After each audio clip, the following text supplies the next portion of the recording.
On this episode, we join East Silver Spring Elementary School on International Walk to School Day. Students at the school lobbied the Maryland legislature to make walking the official state exercise.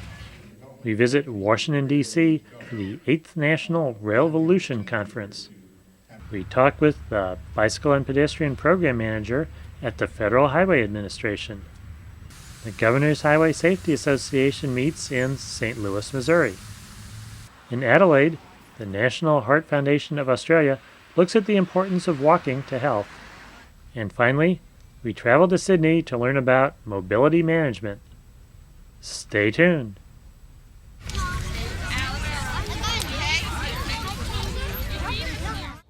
We're at East Silver Spring Elementary School in Silver Spring, Maryland, talking with Bill Smith. What happened this morning? Well, we walked to school. Pretty simple, and I guess that's kind of the beauty of it. It's a simple fact that it's a good thing to be able to walk in your neighborhood, and we kind of do a couple of things with Walk to School Day.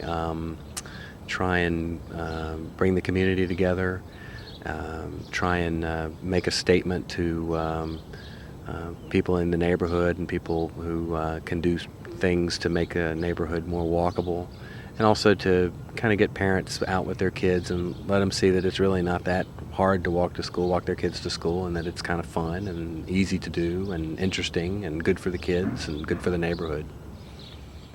How many years have you been doing this? We started in 1999, so this is our 4th year. We were the first school in Montgomery County to do this. This year, I think something over 20 schools participated. So it's something that's growing across the country, and it's growing in Montgomery County, and it's really making a statement to county officials and state officials that this is an important issue to people in communities. Have you seen any changes in the 4 years you've been doing it? Yeah, actually we got a couple of changes before we did Walk to School Day. And Walk to School Day initially was a reaction to some things that the police were saying to us when we met with them and Department of Public Works and Transportation people. They put in new sidewalks and they did some enforcement things, and they told us that we needed to educate the kids and the parents. And so we did that, and Walk to School Day was kind of a culmination of that, and also thanking them for their efforts, and also reminding them that they needed to do more, and of course reminding ourselves that we need to do more.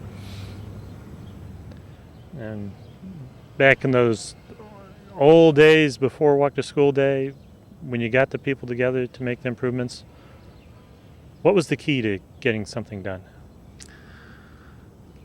There are some basic truths about communities. They need to be connected in order to be strong. They need to be walkable in order to be connected. And so we basically went around the neighborhood and looked at the situations, kind of cataloged what was going on in the neighborhoods, and pointed out to people who could make a difference on the county level what was going on. We didn't make any recommendations as to how they should fix it, because they expect that. It kind of drives them crazy when you don't tell them what to do, what you want them to do, because then they can't tell you why they can't do it. But basically, we did an assessment around the school, showed them where there were some infrastructure improvements that could possibly be made, and some places where we had problems with kids getting to school safely, and asked them what their suggestions were. And that worked pretty well for us. What players are involved? Who do you need to bring in to accomplish the changes that had to be made? Everybody that is a stakeholder, and everybody who has the authority or the ability or the responsibility to make some changes. The police, the Department of Public Works and Transportation. If you're dealing with the school, you need the parents and the Parent-Teacher Association, and the teachers and the administrators, and even with Citizens Association, people who don't necessarily have children in the neighborhood. They all have a stake in this working out well for everybody too. And so we kind of, in the past we've sat down with everybody and And rather than making recommendations on what needs to happen at first, the first thing you talk about is what you want in a neighborhood. And you kind of reach some agreement and some consensus on what the basic elements are and what the basic truths are about the neighborhood. And from that point, you go and figure out how to make those things happen. And you bring in the people who can do stuff. If it's a sidewalk you need, you talk to the Department of Public Works and Transportation. If it's if it's enforcement, then you talk to the police, or the crossing guards. And you get everybody involved and get everybody's input. And usually, if the discussion is constructive and not acrimonious, then you can get some really good things done. Back to the present, walk to school day today. Will a lot of these people be walking again tomorrow and next week? Yeah, we have about, let's see, I think it's about 30% of our students walk. And that's up. I think over the 4 years that we've done this, we actually have convinced a lot of people that it's a good thing to do. It doesn't take a whole lot of time out of their day. It doesn't make you terribly late for work.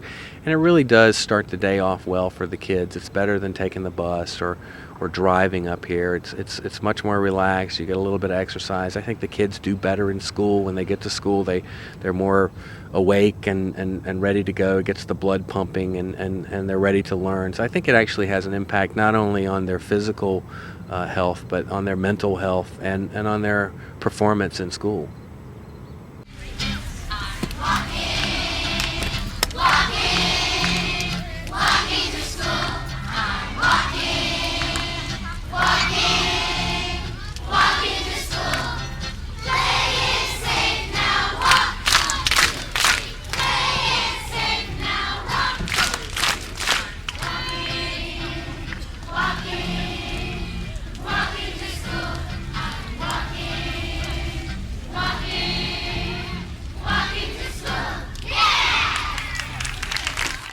We're in Silver Spring, Maryland, talking with Will Smith. How do you get to school? I walk. What do you like about walking to school? You get to be with more friends than taking the bus, and it's not as noisy and it's calmer. You get to talk with people more, and there's just basically no limit to walking. Last year, you were down in Annapolis at the state legislature. What were you doing? I was trying to make walking the state exercise because most people don't walk. They take cars, and when people take cars, they don't get to interact as well. They make the air worse. And by walking, they get to interact more.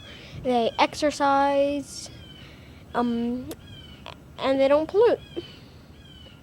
So, who are you with? Who all was working on trying to get that bill passed? The whole third grade at ESS. Unfortunately, it didn't make it. Are you going to try again? Yes, this year I am with the fourth grade at Piney Branch and the third grade at ESS.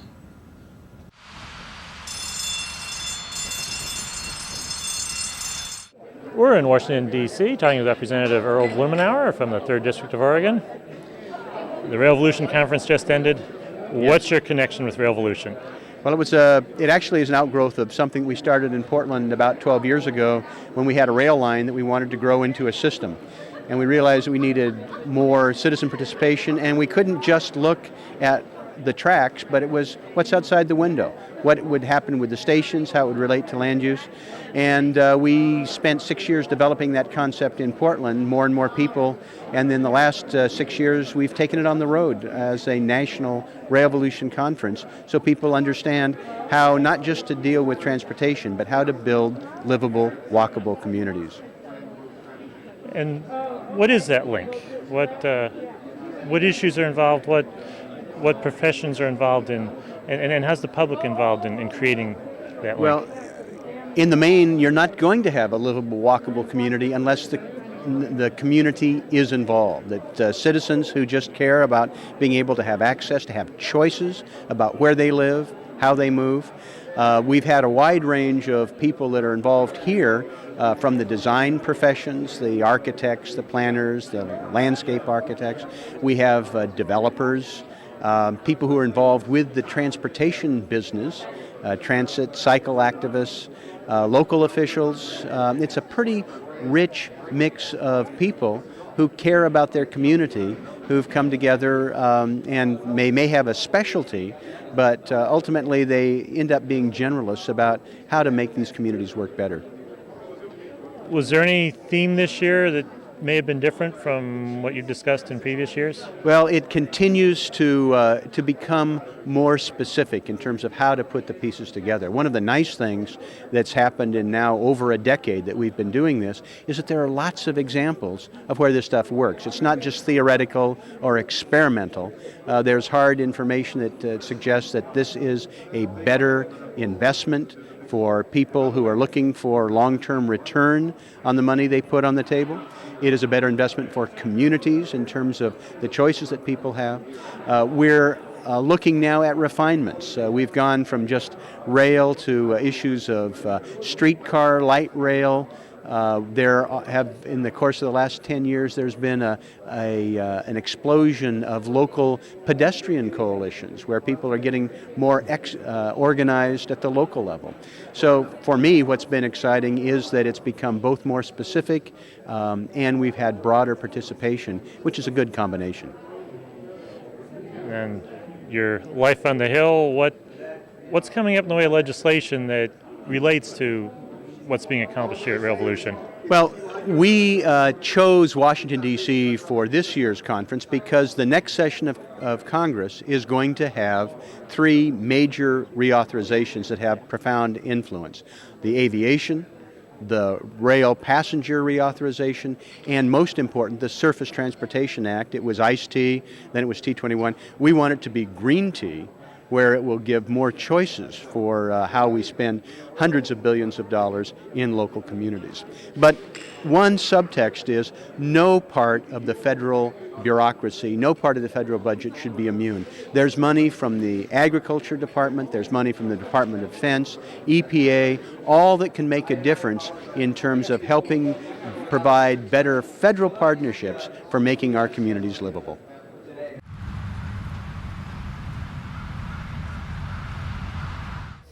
We're in St. Paul, Minnesota, talking with John Fagan, who's the Bicycle and Pedestrian Program Manager with the Federal Highway Administration. What does the Bicycle and Pedestrian Program Manager do? The major part of my job is providing technical assistance to states and localities that are implementing projects and programs for bicyclists and pedestrians. Last night, the Association of Pedestrian and Bicycle Professionals gave you their Lifetime Achievement Award. First of all, congratulations. Thank you. But what have you done over the years that got you that distinction? Well, I've been with the U.S. Department of Transportation since the early 1970s, and I spent the first 18 years of my career in the Office of Research, conducting research on the safety of bicyclists and pedestrians. Since the early 90s, I moved over to the program side to look at how we can implement programs that benefit bicyclists and pedestrians, not only on the safety side, but we've also learned that in addition to making places safer for bicyclists and pedestrians, we need to make them better for bicyclists and pedestrians, more attractive to them, so that more people want to walk and bicycle as a mode of transportation.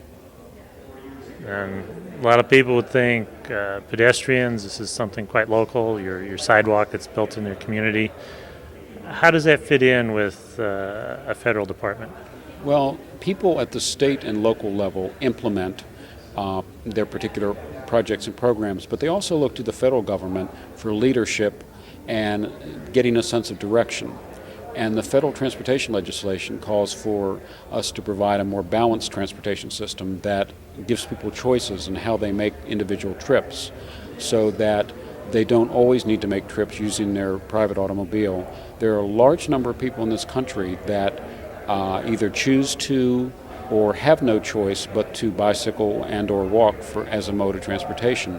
So at the federal level, our job is to provide guidance and direction for states and localities to follow in making our system more accessible to pedestrians and bicyclists. And the federal government is guided by legislation. What's the major bill that you deal with, and what's its current status? Okay. We are guided by legislation. The current bill is the T21 bill. It's the Transportation Equity Act for the 21st century. And it's a bill that spans 6 years. We're just about ready to enter the last of the 6 years, which means that we need a new bill. We don't know what the name of the new bill will be yet. We're calling it T3 right now.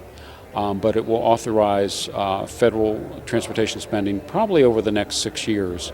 And that basically gives us a license to spend federal money on transportation projects, including those for bicyclists and pedestrians, but it also sets the ground rules on how to do that. So we're very busy right now looking at what that bill is going to look like. What do we need to change from the existing legislation? What can we tweak to make work a little better? And what new ideas need to be included in the new legislation? Where could someone go to find out information on that bill, its status, and perhaps give some input into their thoughts on it? Well, we have a website, www.dot.gov, and you can go there to the reauthorization section and provide comments. And we really are looking for comments.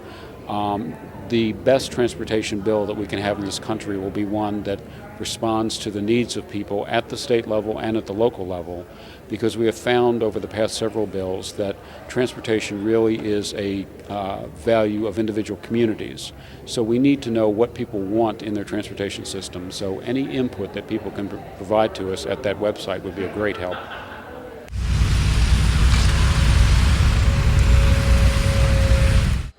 We're in St. Louis talking with Marcia Lemke, who's Director of Driver License and Traffic Safety for North Dakota DOT. A year ago, you became chair of the National Association of Governors Highway Safety Representatives. What was the association? The association was and still is the voice of highway traffic safety for the United States of America. We work in partnership with NHTSA, the National Highway Traffic Safety Administration, and other safety organizations involving law enforcement, traffic safety education, and our associate members that are involved in the industry. Okay. The association is still around, but it's got a new name. Correct, and now it's the Governor's Highway Safety Association, or for short, GHSA. And we've had a great deal of fun transferring that name across, but seriously, that will give us more visibility and a better streamline to doing the highway safety work that we want to get done. What are the big safety issues you've been working with over the years? The major safety issues are right now are seat belts and countermeasures for alcohol. But in the past, we've been very successful of improving pedestrian safety and bicycle safety. Actually, at this point, our data shows that we must work very diligently on the seatbelt issue, getting people to buckle up, increasing that number to, I believe it's 78% in the year 2003, and to avoid and get rid of alcohol on the roadways. In other words, use countermeasures to keep people who are drinking behind the wheel away from the roads. We're very pleased to say that we don't have to do as much work in bicycle safety and pedestrian safety because people understand that they need to wear reflective clothing, that they need to walk where it's lighted, and all those safety aspects that you people have already worked on a great deal too. And you're just finishing up your national conference here in St. Louis. Other than seatbelts and alcohol abuse, what else have been the hot issues this year? Okay, one of the big thrusts that we've discussed a great deal with among our membership and with the traffic safety partners is the T21 reauthorization. Those are the dollars that Congress gives us to work with to improve safety on our highways.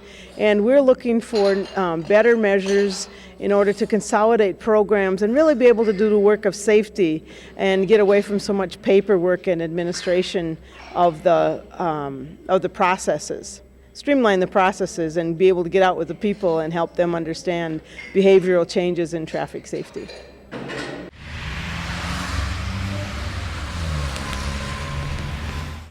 We're in Adelaide talking with Cheryl Wright, who's with the National Heart Foundation of Australia. What do you do for them? Well, I'm the National Physical Activity Program Director, and as such I look after physical activity all around Australia. What kind of research have you done on physical activity? Well, one particular set of research that we did was in about 1996. We decided that we'd been telling people to be physically active for their heart, in other words, to go out and walk for their heart for long enough, and we really needed to look at the issues behind why people may not find it easy to be active. So we decided that we would go to one particular council area, a large council in Adelaide, Marion City Council, and work with them and with the community in Marion on some issues around walking. What we wanted to do was ask people what the barriers were that made it difficult for them to be active in daily life. So we weren't talking about sporting activity or walking or anything like that. We were really just talking about active living. So we worked with the City Council. We set up a collaboration first of all. We had Flinders University, University of South Australia, the City of Marion and the Heart Foundation working as partners on this research. We were lucky enough to get funding from our Commonwealth Department of Health and Aged Care, and that then we were able to set the research project up. We decided that we'd do qualitative research, not quantitative in this instance, and that involved going to groups of people in the community to talk about these issues. So we put the basic questions to the groups was really what makes it easy or difficult for you to be out and about in daily life. And we said, think about when you go shopping, when you're taking the children to school, when you go to work, and just as general recreation. What would make it easier or more difficult for you to walk to do that, or indeed cycle? And they told us. What were the obstacles they faced? Well, they told us a huge number of things, and in qualitative research, as you're probably aware, you have to go back and sift through the issues and then put the issues into themes. And the three major themes that came up here were that people wanted to be able to share the road system, so they were including footpaths, roads, lights, everything that goes into making up a road system. They basically felt that the road system was designed for cars, not for pedestrians, or for people in cars, not pedestrians, and that there were many issues in the road system that could really be addressed better. For example, if there was a pothole on the road, it's fixed pretty easily, but if it's in the footpath, it's left. So that was one lot of issues, one theme. The next theme was having a destination. And by that, people meant that they wanted to have somewhere to walk to or a reason for walking. And it might be as simple as posting a letter, so they wanted a post box, or a local shop to buy the loaf of bread. But local shops and post boxes are disappearing. Then the third theme that really came up was what we called community spirit, but what probably now is called social capital. And that is that if you feel accepted and part of a community, you're more likely to be out walking in it.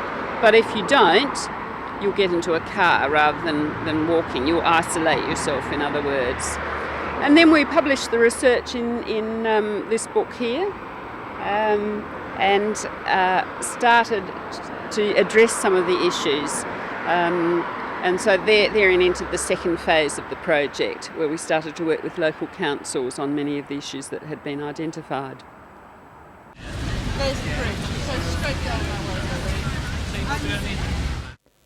We're in Sydney talking with Chloe Mason, who's a consultant in mobility management. What is mobility management? Well, I guess it's a field of practice that's largely developing in Europe and to some extent in other places, which is a demand-oriented approach to transport. But it's interestingly different, I think, from travel demand management because it emphasises the user's perspective, the person who's moving around and their needs and where they want to go and the problems with the footpath or the lack of cycleways. And it's very responsive to people. So it's an exciting development in transport, I believe. I'm a city or a state government agency. Mm-hmm. I hear about mobility management and decide I need to apply that here. What steps does what does one do? Well, the really lovely thing about it is that it's developed in a very cooperative way among cities of the world. So in Lund in Sweden, or Nottingham in England, or Naples in Italy, there are projects going on, and local governments that would be delighted to run a seminar with you about the sorts of things that they've done. And one of the things that one would start to do would be to talk to have public discussions with the citizens, but it also look at what the and what people know about how to get to their workplace by walking or cycling, and what the bus routes are like. So it's starting to open up a very big topic that'll take us many years to deal with, to make our ways of moving around our cities more sustainable, less energy consuming, and more friendly and more fun. So it's about place making, it's about creating new public places, it's about land use transport planning, the big picture stuff, stopping urban sprawl, many things. It's about safe routes to schools, programs for unemployed people as to how to access jobs by bikes, or innovative projects. It's full of creativity, and it differs from one place to another. What level of government is most involved in mobility management? Well, it's essential it has to be done at the local level, because really we have to make better neighbourhoods and better places, which means we start with walking and cycling and catching public transport and reducing the need for cars. So local governments must be involved with the local people. But then most things are also jointly controlled by local and state, and then too the federal government comes in on funding issues. So, but the pattern has been in many places that it's a city, state or a town that's actually the initiator, because they want to make a better place, they want to reduce, they usually have many goals. They want to reduce congestion, they want to make better quality of life, they want it to be a more inclusive place for young people, for older people to move around. So it makes it a better town. Visit us on the internet at www.pedestrians.org.